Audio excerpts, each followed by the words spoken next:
जो है आपके ऑफिस की ओपनिंग की गई और मुस्लिम लीग के फरहत शेख जो है आपके साथ दिखाई दे रही, तो क्या कहेंगे इस बारे में जी? आपको इन्होंने समर्थन किया है?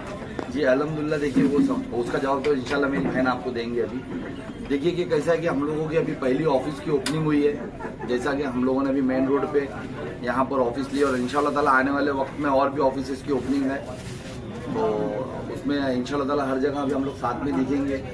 अब समर्थन के बारे में तो बहन बोलेंगी, लेकिन मैं आपको बताते चलूँ कि मेरी बहन ने बहुत बड़ी कुर्बानी दी है।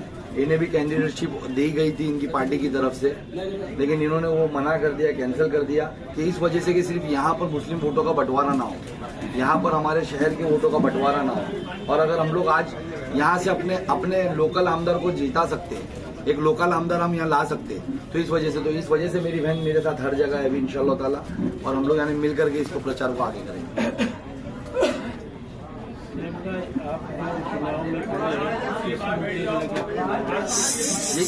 किस मुद्दे को लेकर चुनाव? देखिए मुद्दे ही मुद्दे हमारे शहर के, लेकिन हमारा जो सबसे यानी मेन अहम मुद्दा है, आपको पता होगा कि जैसा हम आवाम से वादा भी कर रहे हैं, हम यानी कंटिन्यूसली हमारी स्पीचेस में भी बोल रहे हैं कि अगर हम लोगों को इख्तियार मिलता है तो हम लोग टोरेंट को सबसे पहले यहाँ से हटाएंगे, और जो रिजर्वेशन ज़मीन हमारे बच्चों के मुस्तकबिल के लिए, चाहे वो खेल का मैदान हो, कॉलेज हो, तालीमी इदारों के लिए आई है, स्कूल के लिए आई है, जिस पे आज यहाँ के लोगों ने, जो यहाँ के मौजूदा आमदार है, उनके लोगों ने कब्जा करके बैठे, हम वो कब्जे से बाहर लाएंगे इंशाल्लाह ताला।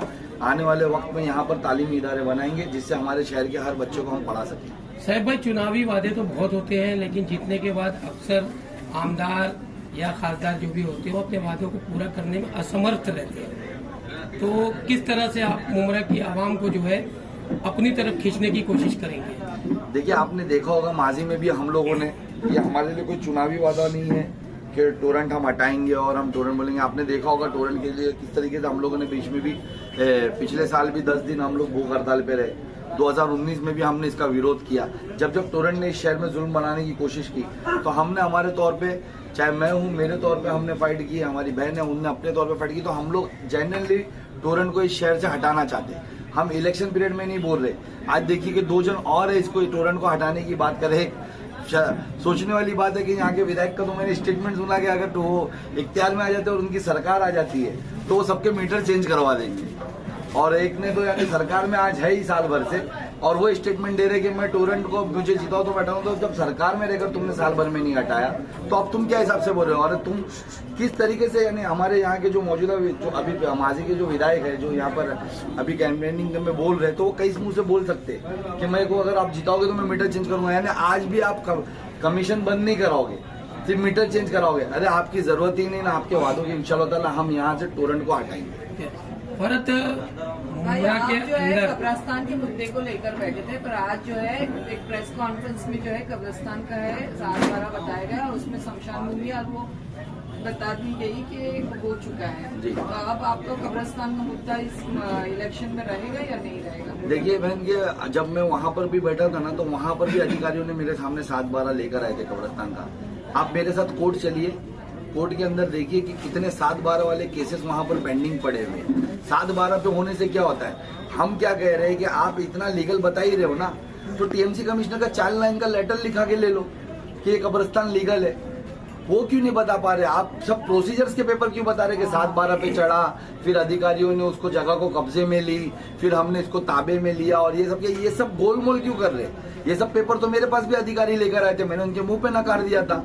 वो सरकारी ऑफिसर थे, मुझ पे केस बनाते अगर मैं गलत था तो, या पुलिस वालों को आगे करके उठाते, लेकिन नहीं उठा पाए क्योंकि उनको भी मालूम है रियलिटी।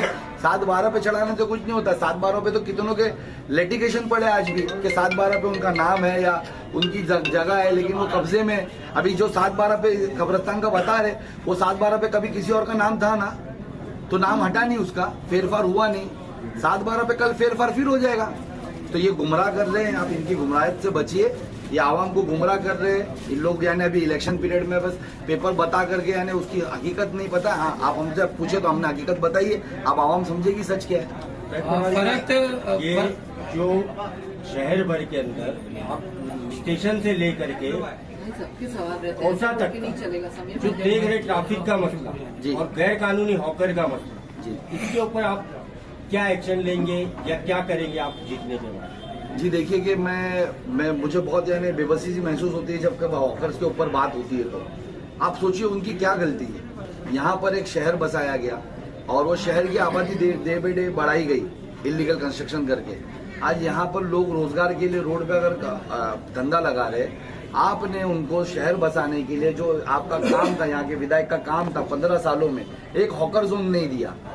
तो आज अपनी नाकामियों का ठेकरा आप उन पे कैसा फोड़ सकते हो कि हॉकर 2 मिनट में हॉकर की गलती है। अरे इंशाल्लाह ताला हम वो हॉकर भाइयों की भी यानी मदद करेंगे।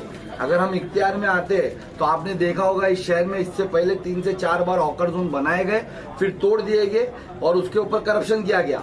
ये बेचारों को एक ढाल बनाई गई। लेकिन इस बार इंशाल्लाह ताला जब हम इख्तियार में रहेंगे तो जो हॉकर जोन बनेगा वो कायम का बनेगा और इंशाल्लाह ताला हमारे हॉकर्स को हम बसाएंगे और रोजगार भी दिलाएंगे और अपने शहर का ट्रैफिक भी कंट्रोल करने के लिए ब्रिजेस लाएंगे।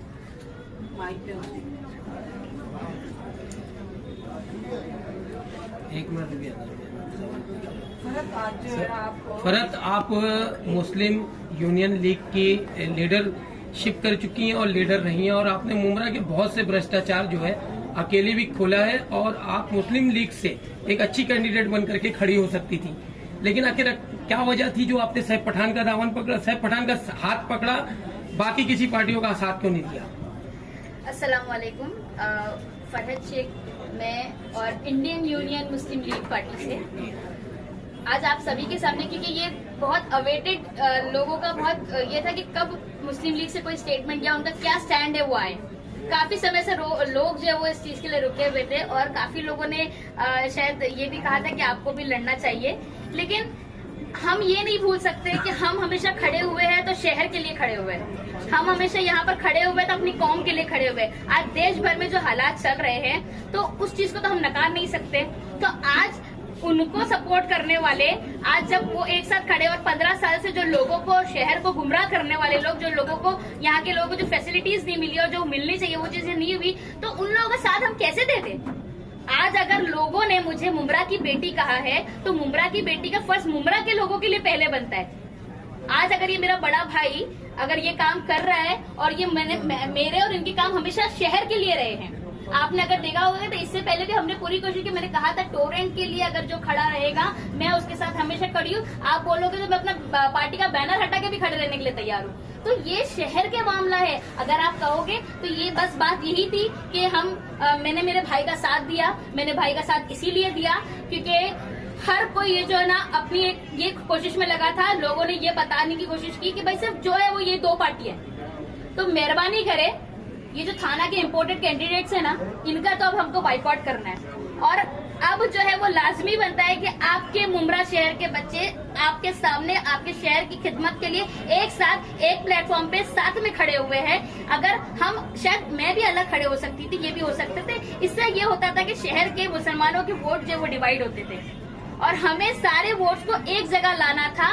और मुझे यकीन है कि अगर मुमरा वाले सिर्फ और सिर्फ मुमरा वाले 1 साइडेड अगर वोट देते, 50 to 60% भी अगर यहाँ से वोटिंग होती है 1 साइडेड एक ही पार्टी को, मतलब हमारे एक तो ये मुस्लिम कैंडिडेट, क्योंकि ये हवा हमने चलाई थी कि मुस्लिम कैंडिडेट चाहिए हमको, ये स्थानिक, इसके बाद हमने चलाया था कि हमको स्थानिक आमदार चाहिए। तो ये जब दोनों क्वालिटीज यहाँ पर मौजूद है तो मुझे नहीं लगता कि मुमरा के पास जो है वो कोई और ऑप्शन देखने की जरूरत है। ये बेस्ट ऑप्शन है। और आज मुझे समझ में आता है कि मुझे ऐसा लगता है कि शहर के लिए कुछ करने मुझे अगर मिला ना तो मेरे लिए बहुत फख्र की बात है कि आज कोई बड़ी बात नहीं है। अगर हम शहर के लिए ये छोटी मोटी कुर्बानी कोई मायने नहीं रखती। अगर शहर की बड़ी बात हो तो हम हर तरीके की कुर्बानी देने के लिए तैयार हैं। आने वाले 20 तारीख के चुनाव को देखते हुए मुमरा की आवाम को किस तरह का मैसेज देंगे कि किस तरह किसको वोट दिया जाए?